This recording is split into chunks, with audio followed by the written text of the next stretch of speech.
Hola, ¿qué tal? Bueno, voy a tratar de continuar con lo que di inicio unas semanas atrás respecto al Señor y el final de todas las cosas, el Apocalipsis, lo que Él mostró hace unos 2025 años atrás, en los finales del primer siglo, cuando Juan estaba preso en la isla de Patmos. En el primer audio video que hice semanas atrás, yo ahí traté de poner en forma ordenada lo que Juan vio, y esto no es faltando el respeto al Señor en cuanto a cómo el Señor le fue mostrando las cosas a Juan.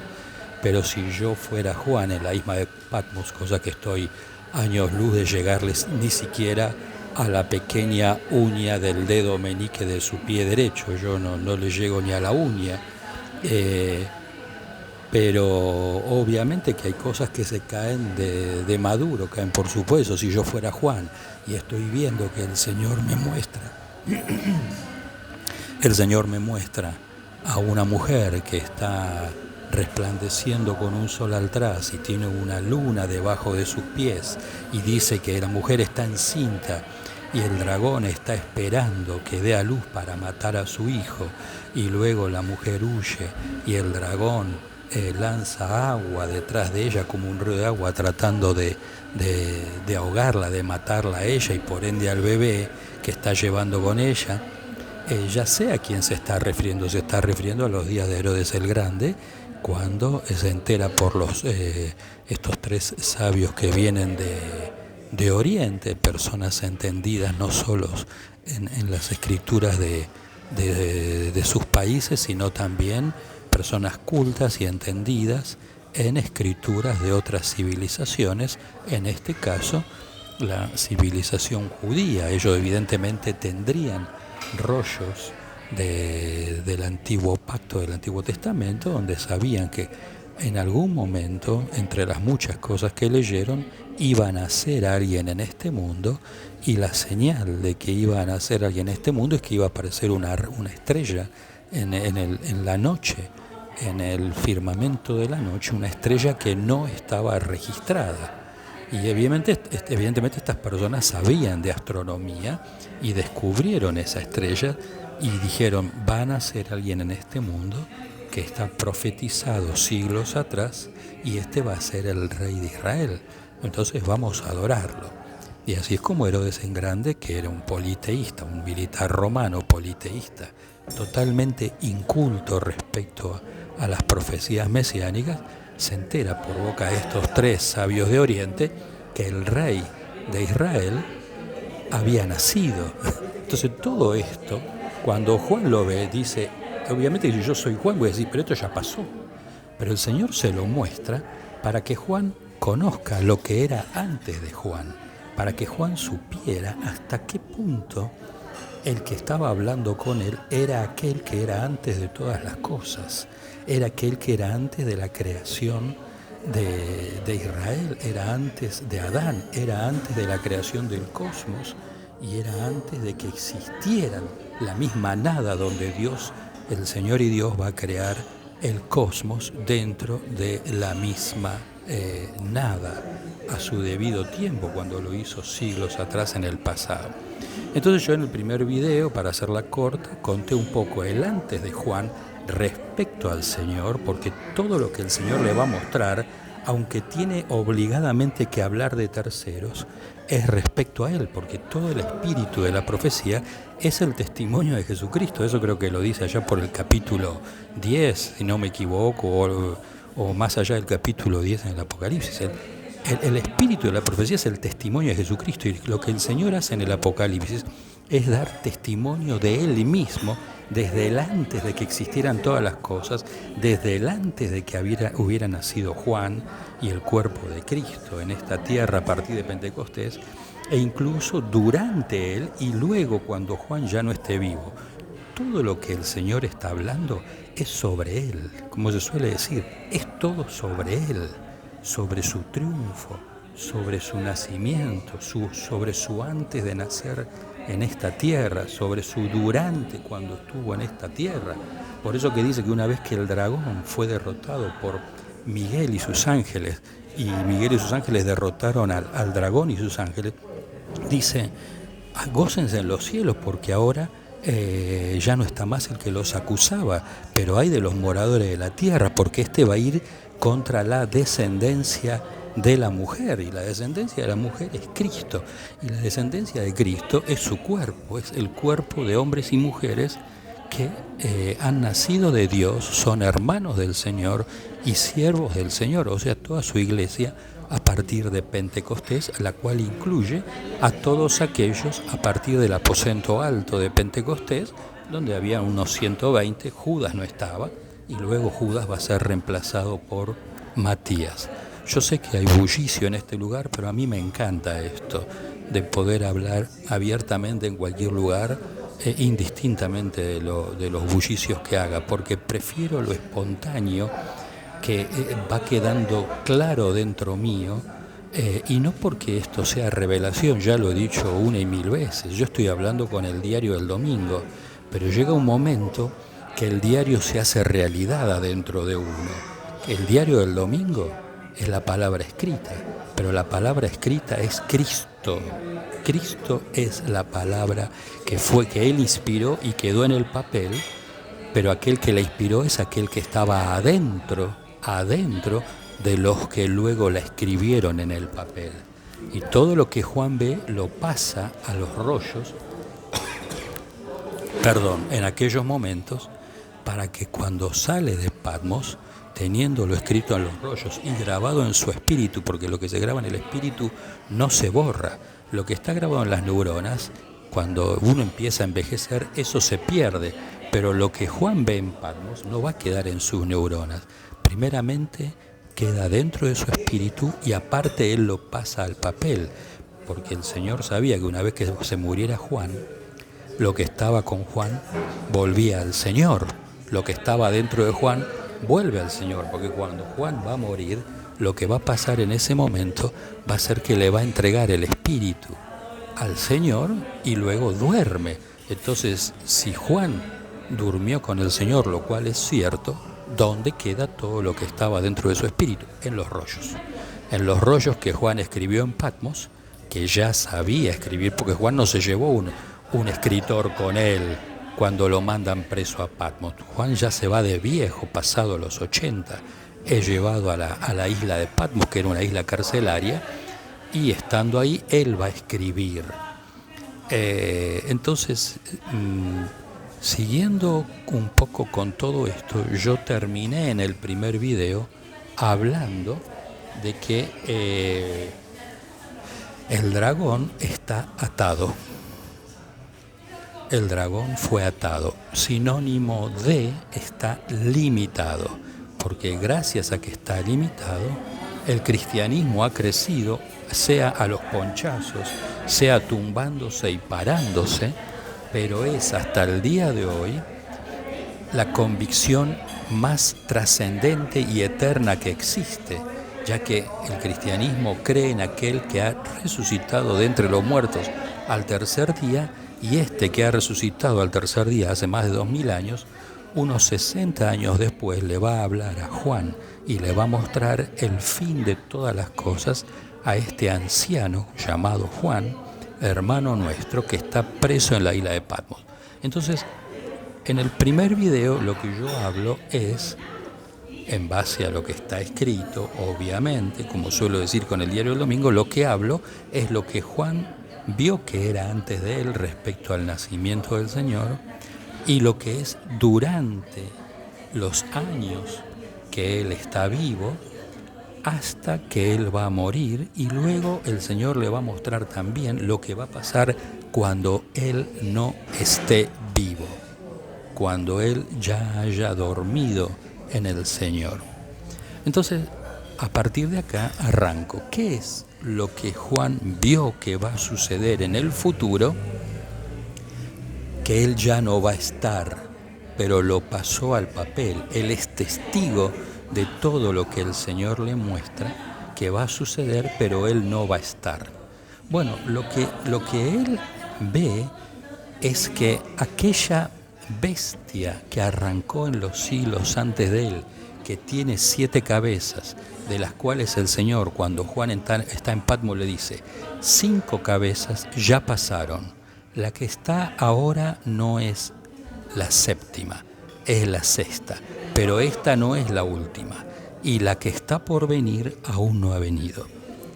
Cuando uno dice, bueno, esta bestia de 4 patas y 7 cabezas, que en la última cabeza tiene 10 cuernos, esta bestia es lo más importante, porque Juan lo que ve sobre el futuro, que no era en sus días, ni tampoco va a ser en el siglo VIII, ni en el X, ni en el XIV, ni en el XVII, lo que Juan ve en ese momento es que una mujer está montando esa bestia, está andando sobre esa bestia. Entonces la pregunta del millón es, ¿qué es más importante? ¿La bestia o la mujer que monta la bestia? Bueno, si yo tengo que pensar objetivamente, lo más importante no es la mujer, lo más importante es la bestia. Entonces, la mujer que está montando la bestia es una mujer que, si bien no es lo más importante, es lo que viene sucediendo desde el comienzo de los primeros 5 imperios, incluyendo el 6º en los días de Juan. ¿Cuáles son los 5 gobernantes o 5 imperios previos a que Juan naciera? El egipcio, yo lo digo en forma desordenada, el egipcio, el asirio, el griego macedonio, el babilónico y el persa. Estos son los 5 imperios que son cada una de las 5 cabezas que existieron antes de Juan. Y encima el Señor le dice, el que está ahora, la sexta, no es. ¿Cuál era la de ese momento la sexta? Era el Imperio Romano, que va a tener trayectoria, no 4 o 5 siglos más, 8 a 10, 11 siglos más todavía. Sin embargo, a pesar de su trascendencia en la historia, sin embargo, ese Imperio Romano no es la séptima cabeza, porque el Señor dice, el que está ahora no es. En el que estás preso vos ahora, que es bajo el Imperio Romano, no es. Contemporáneamente al Imperio Romano, que tenía conquistado desde la población mundial que había en ese momento, que eran 250 millones de habitantes, en los días de Juan, de esos 250 millones de habitantes, cerca de 105 millones los controlaba el Imperio Romano. Los otros 150 millones estaban controlados por otros 2 imperios. Por ende, el que estaba Juan no era la séptima cabeza, y los otros tampoco, porque el Señor le dice, este no es. Por ende, los otros 2 tampoco lo son. Va a pasar los siglos, y la pregunta es, ¿cuándo es que va a surgir la gran ramera, la gran Babilonia, la gran ciudad? Bueno, el Señor no le dice cuándo. Lo que le dice es que esta mujer que viene montada sobre esta bestia, en algún momento va a surgir. ¿Cuál fue la característica de la bestia hasta los días de Juan y después de los días de Juan? Que la bestia, con esa mujer que la monta, todo lo que conquista lo hace por la fuerza, porque la esencia de la bestia es lo que es Satanás mismo y el dragón. Y Satanás es homicida desde el principio, es padre de mentiras, y él vino para robar, hurtar y finalmente matar, porque él se opone a todo lo que es Dios, objeto de culto a Dios o Dios mismo. Él se opone a todo y se opone en contra de todo lo que Dios ha creado, e incluso en contra de la misma creación. Por eso que la creación, dice el Señor por boca de uno de los apóstoles, está gimiendo a una, esperando la manifestación de los hijos de Dios. Porque lamentablemente la creación ha quedado en manos de los hijos de las tinieblas a partir de la desobediencia de Adán. A partir de que él cede la autoridad a la serpiente, lamentablemente todo queda bajo el dominio del dragón, que es Satanás, que es la serpiente antigua. Entonces, volviendo al tema de esta mujer hasta los días de Juan y siglos después de Juan, va a conquistar todo por medio de la fuerza. La característica cuando le muestra lo que es el tiempo final, es que esta mujer ya no va a conquistar las cosas por medio de la fuerza o de la violencia, sino que va a aprovechar su belleza, su distinción, su hermosura, para que volverse atractiva a todos, y va a conquistar a través de la hechicería y del engaño.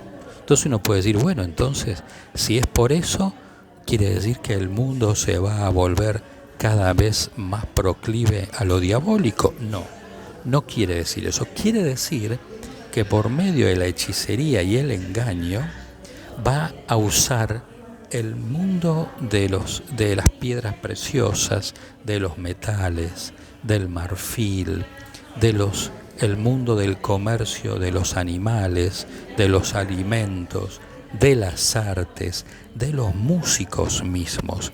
Todo eso lo va a usar para negociar.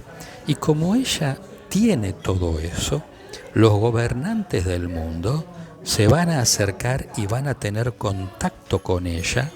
Por eso que Juan ve una mujer, pero luego dice que la mujer, que en su frente tiene escrito la madre de las rameras, la gran Babilonia, o sea, la gran ciudad, dice que ellos, los gobernantes del mundo, quieren tener contacto con ella para enriquecerse de sus riquezas. Y obviamente que esto no va a quedar meramente en que los gobernantes se enriquecen y ella no. Ella cada vez se va a hacer más rica y más poderosa. Y no hay que olvidarse que sigue montando la bestia de 7 cabezas. En el final de los finales, esta persona, esta ciudad que está montada sobre la bestia, se va a volver cada vez más rica, más poderosa, y todos los que hagan contacto con ella también se van a enriquecer y van a ser muy poderosos. Y nótese que los pueblos y las naciones no se enriquecen. Los que se enriquecen son los gobernantes,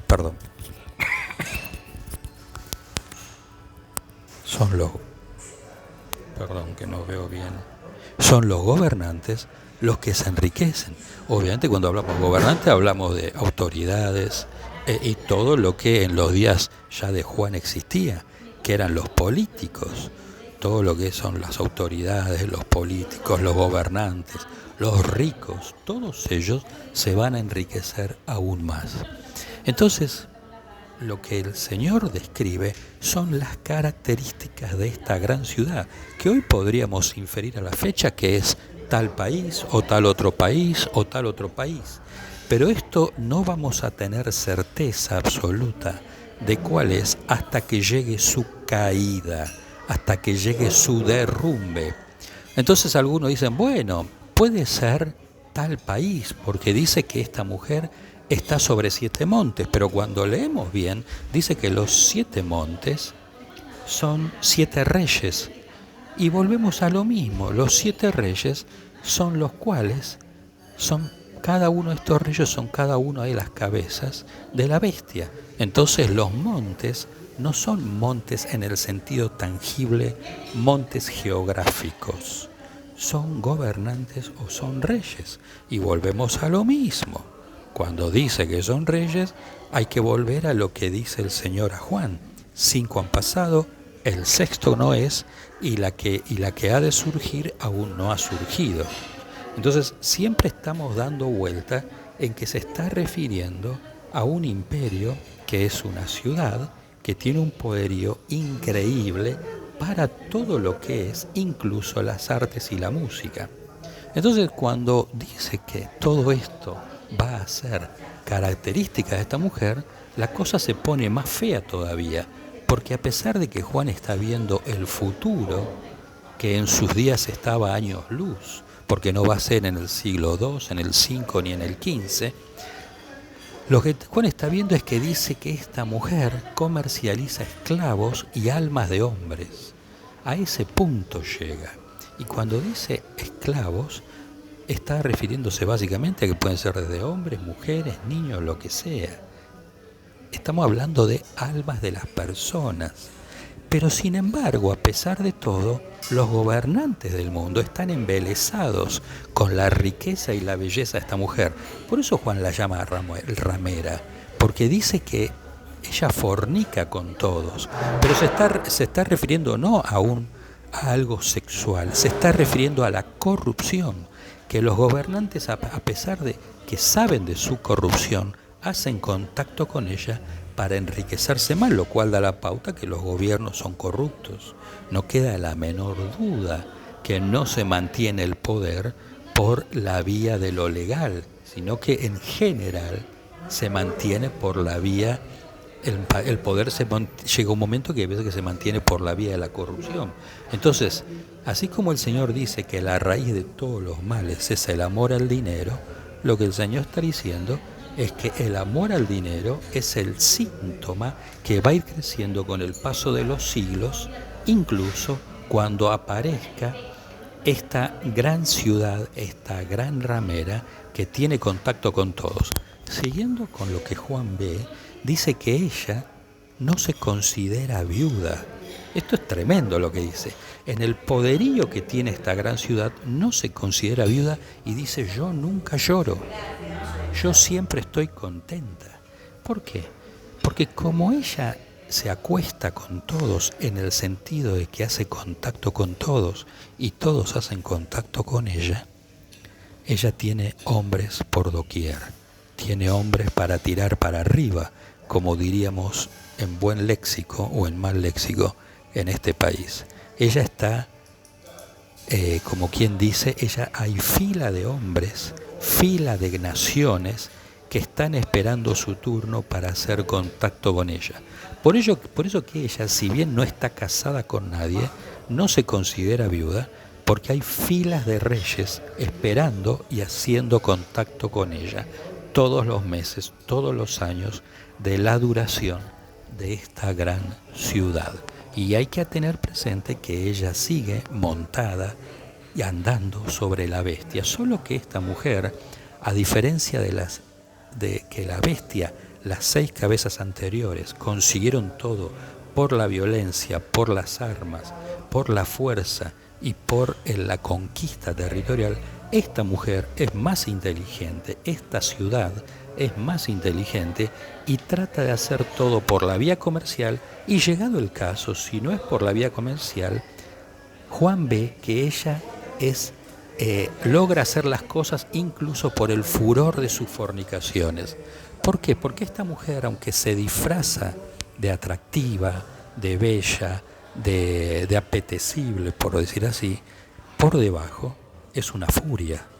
Es una furia que no tiene problema en que si algo no lo consigue por la vía comercial, lo va a conseguir, va a hacer contacto por la vía de la furia, o sea, por la vía de la violencia, por la vía de la mentira, por la vía de la corrupción.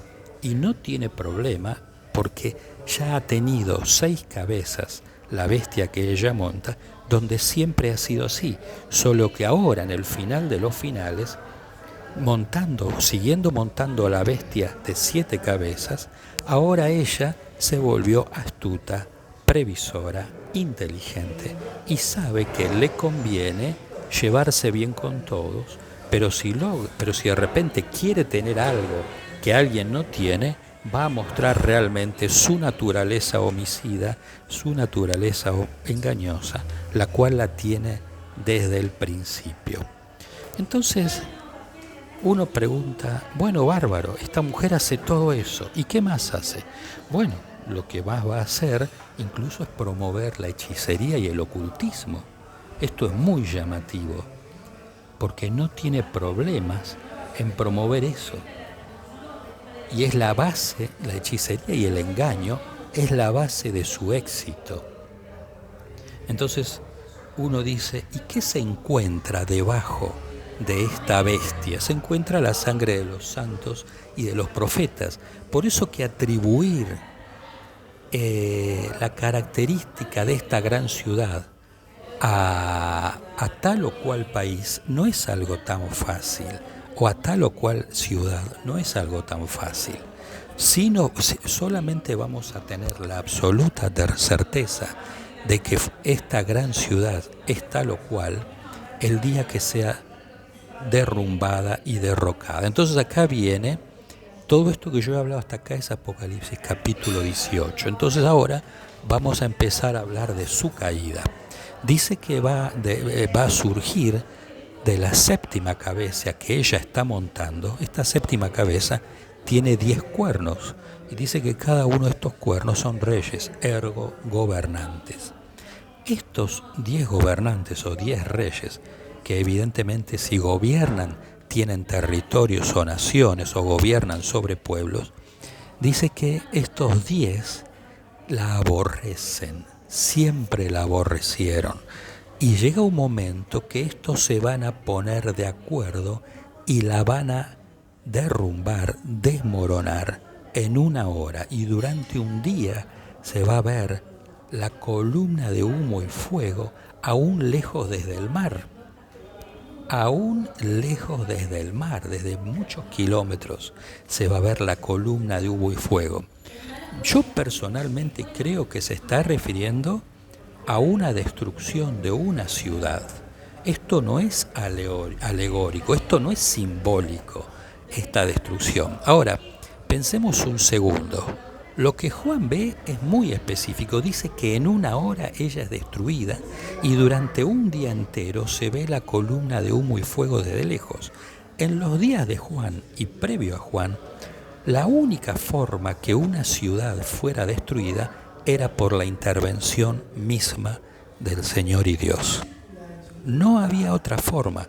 Por ejemplo, cuando Él destruye Sodoma y Gomorra, lo hace por estos 2 ángeles que mandan, y es en el mismo día. Cuando Él sepulta bajo toneladas de agua del mar al ejército egipcio, lo hace en pocas horas, y destruye un ejército en pocas horas. Al dejar de contener el mar abierto, soltarlo y dejar que los millones de toneladas de agua caigan sobre el ejército egipcio y quede sepultado.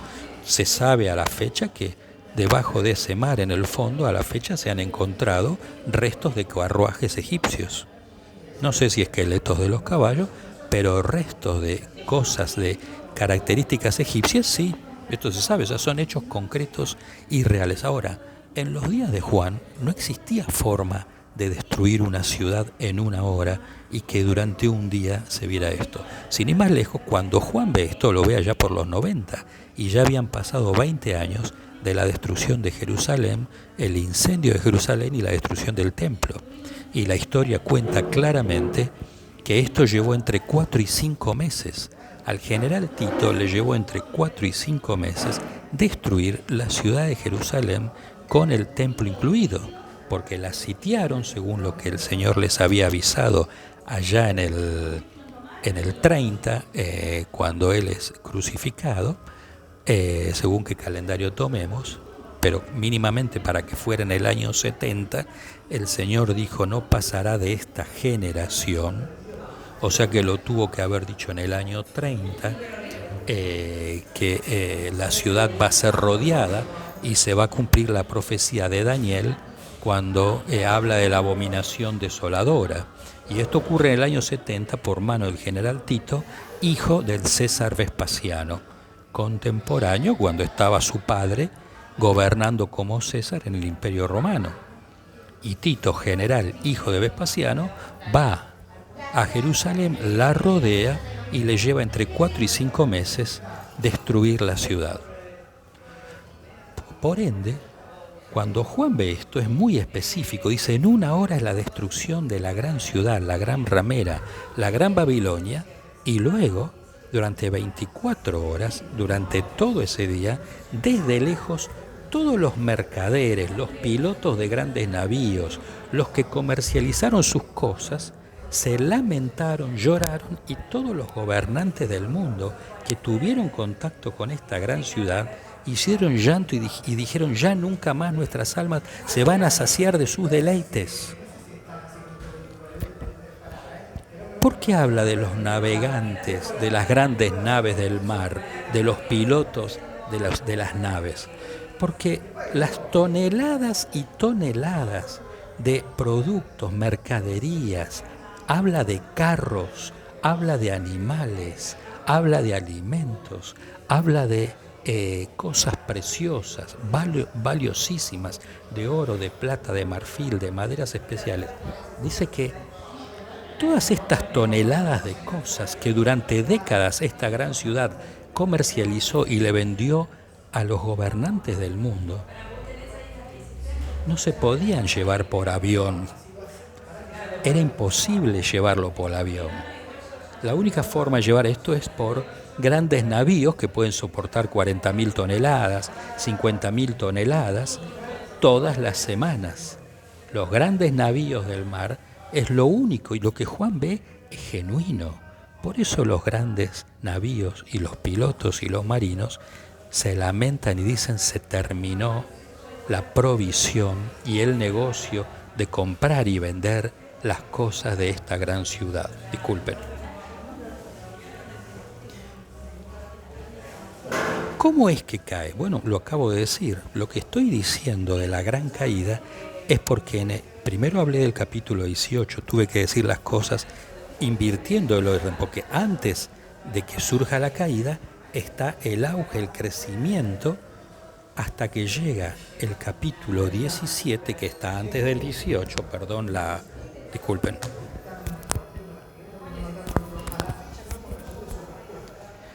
Perdón la redundancia.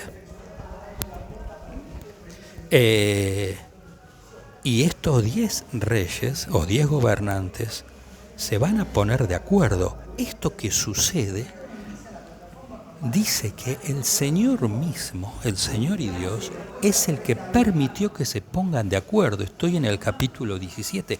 Estamos diciendo que en la historia de la humanidad nunca, jamás hubo ni 5, ni 8, ni nada que se pusieran de acuerdo para ir contra una gran ciudad.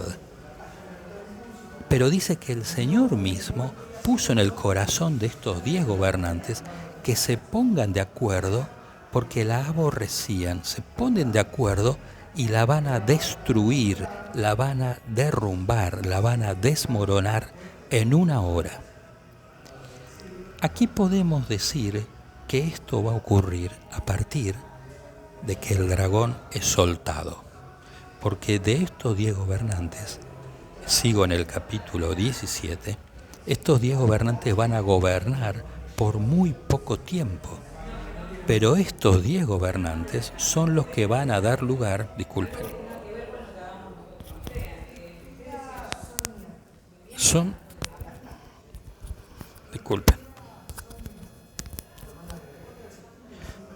los que van a dar lugar a la bestia que surge del mar. Ellos son los que van a nombrar y reconocer a la bestia que sube del mar.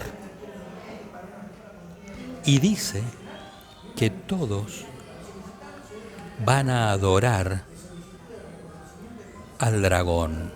¿Por qué? Porque esto es Apocalipsis 13, capítulo 4. Dice que la bestia y todos adoran al dragón. Por ende, lo único que puedo pensar es que aquí sucede la tercera tentación. La tercera tentación, la primera fue cuando la serpiente tienta a la mujer le hace caso a la serpiente y luego le propone a Adán que coma de lo que el Señor le había dicho que no coman.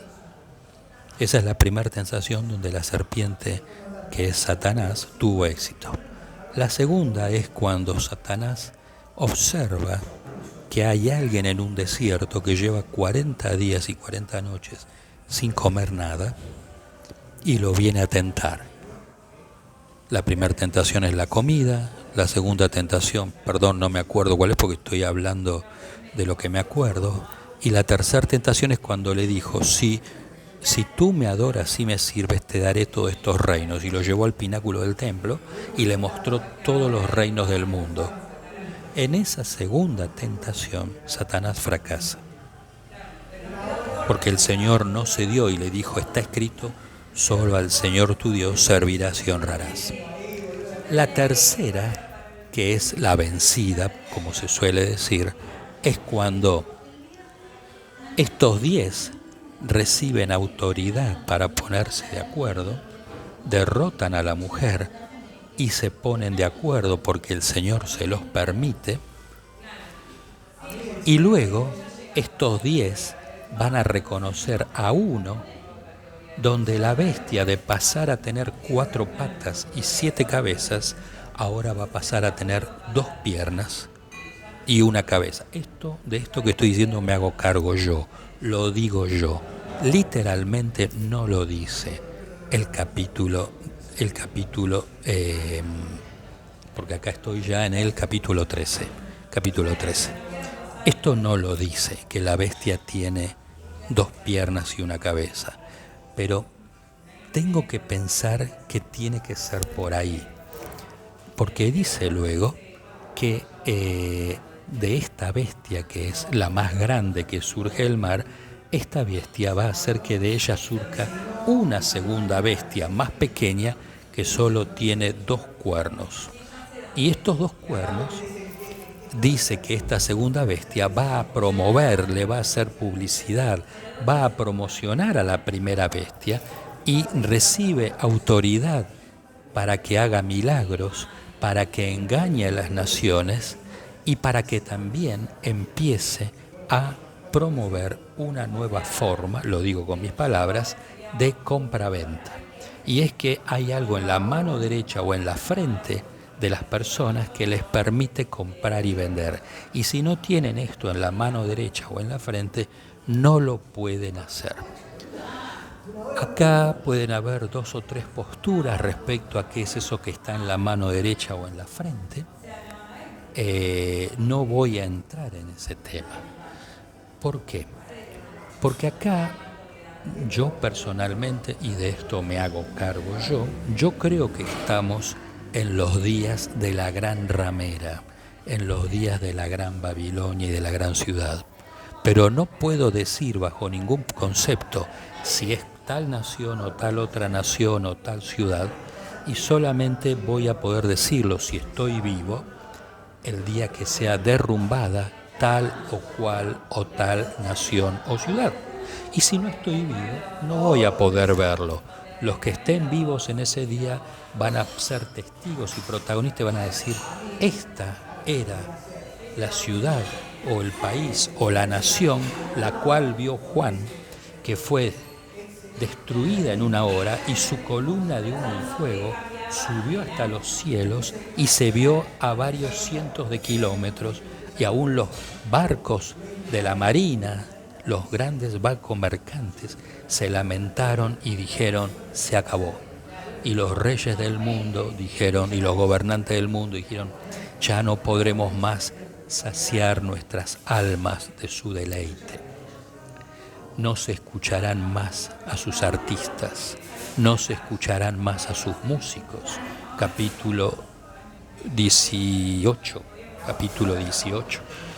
Entonces,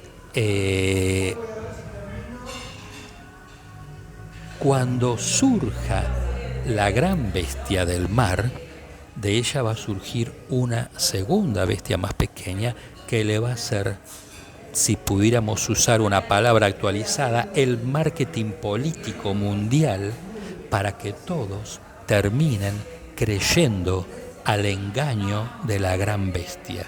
Dice que incluso la va a hacer hablar, por eso que yo me hago cargo de lo que digo cuando digo que la bestia, de tener 4 patas y 7 cabezas, pasa a tener 2 piernas y una cabeza. Esto en la palabra no está. La palabra habla por boca, el Señor habla por boca de Pablo cuando es llevado al tercer cielo, y dice que el Señor va a matar con el espíritu de su boca y el resplandor de su venida y el resplandor de su gloria a aquel inicuo, al hombre de pecado. Por eso yo me apoyo para decir que la bestia pasa de tener 4 patas y 7 cabezas a tener 2 piernas y 1 cabeza, porque Pablo, habiendo subido al tercer cielo, vio esto, lo vio por allá por el año 41, cuando es llevado en el espíritu, y dice, yo no sé si en cuerpo o en el espíritu, pero fui llevado al tercer cielo. Y Pablo puede hablar del final que Juan va a ver en el año 90, varias décadas después. Juan lo ve con lujo de detalles. Pablo en ese momento no tuvo tiempo, creo que esto lo dije en el primer video, no tuvo tiempo durante sus años para poder describir lo que vio. Juan, estando preso por mucho tiempo en la isla de Patmos, tuvo tiempo para poder pasar en palabras lo que vio. Él tuvo tiempo, porque él estaba preso, Pablo no. Pero cuando surja la bestia, por un lado creo que es una persona, pero por otro lado es llamativo que diga que la segunda bestia va a hacer hablar a la gran bestia. La segunda, la que manda que todos compren y vendan teniendo algo en la mano derecha o en la frente, dice que va a hacer que la primera bestia, la más grande, hable. Entonces estas son cosas que no es tan claro si la primera bestia es algo o es alguien. Como sea, nos vamos a dar cuenta de esto porque previo a eso, la gran ciudad o la gran ramera va a ser desmoronada. Entonces, a partir de que surge, y ya voy terminando, la primer bestia, van a pasar 2 cosas. Lo primero que va a pasar es que va a surgir en la ciudad santa dos profetas del Señor que van a hablar durante un tiempo, paralelamente, contemporáneamente, durante el gobierno de la bestia. Estos 2 profetas van a hablar de parte del Señor y van a venir muchos a querer matarlos, pero no es que van a querer venir a matarlos con armas, van a venir a querer matarlos con argumentos mentirosos, desacreditándolos, injuriándolos. Pero dice que de la boca de ellos va a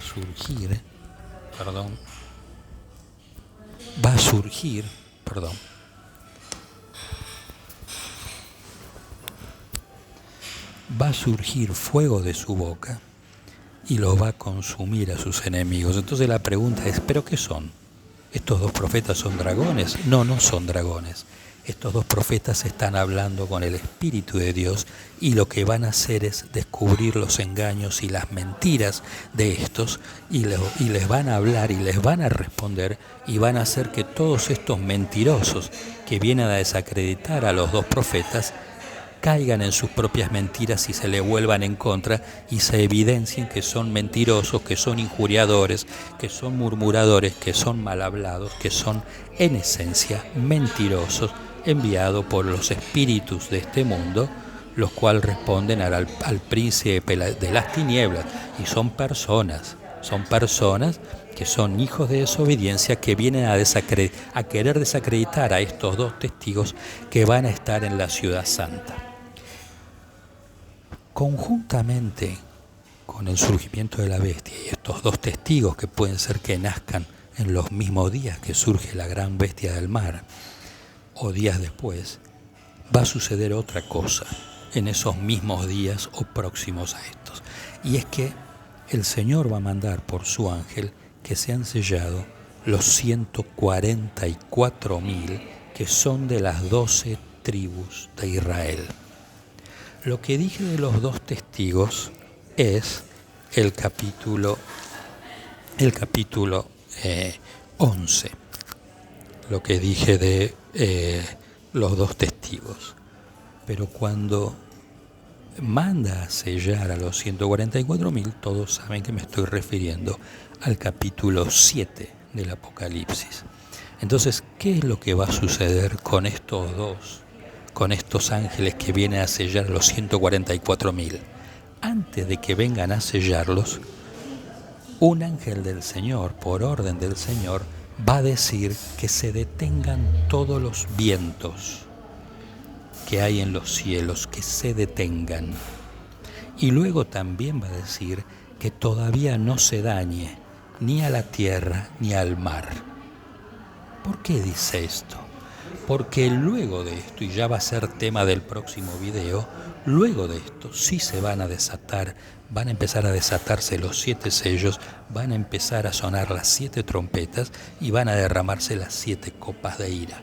Pero previo a todo esto, el Señor no permite que se desate nada, sino que primero va a dejar un tiempo para que sean sellados los 144.000 que corresponden cada uno de estos a las 12 tribus de Israel, 12.000 de cada una de las tribus, que 12 por 12.000 da 144.000. Entonces uno dice, pero ¿cómo van a ser sellados? ¿Qué características tiene? Bueno, está claro qué características tiene. Dice que estas personas no han tenido contacto con mujer, o sea, son vírgenes. Estas personas son eunucas o eunucos voluntarios que no han querido tener contacto con nadie, se guardaron para el Señor y son del ámbito judío. Solo el Señor sabe cómo es el árbol genealógico de estos y quiénes son estos 144.000. Solo Él lo sabe. Pero estos van a ser sellados. Y cada vez que el Señor habla de que alguien va a ser sellado, se está refiriendo al Espíritu Santo. Estos 144.000 que van a estar vivos en esos días van a recibir el Espíritu Santo siendo judíos. Muy probablemente sean personas instruidas en la palabra de Dios, en el antiguo pacto, que de repente, así como en Pentecostés, los que estaban ahí recibieron el Espíritu Santo y empezaron a hablar de las maravillas de Dios, estos 144.000 van a empezar a hablar de estos 144.000 al recibir el Espíritu de Dios van a ser testigos del Señor dentro del mundo judío. Pero todo esto va a pasar casi contemporáneo al surgimiento de la bestia y de los 2 testigos en la ciudad santa. Todos estos, tanto los 144.000 más los 2 testigos, más la bestia, más la segunda bestia, más los 10 reyes que promueven, o los 10 gobernantes que promueven al gobierno de un solo hombre, del hombre de pecado, del inicuo, que es la bestia, todos estos van a ser contemporáneos a partir del surgimiento de la bestia, de la gran bestia que surge del mar. Bueno, estoy contento porque creo que estoy en casi los 48 minutos y pude volcar todo lo que quería en este segundo video. Luego voy a seguir con un tercer video y posiblemente ya ahí ponga fin a todo. Cariño para todos y será hasta la próxima.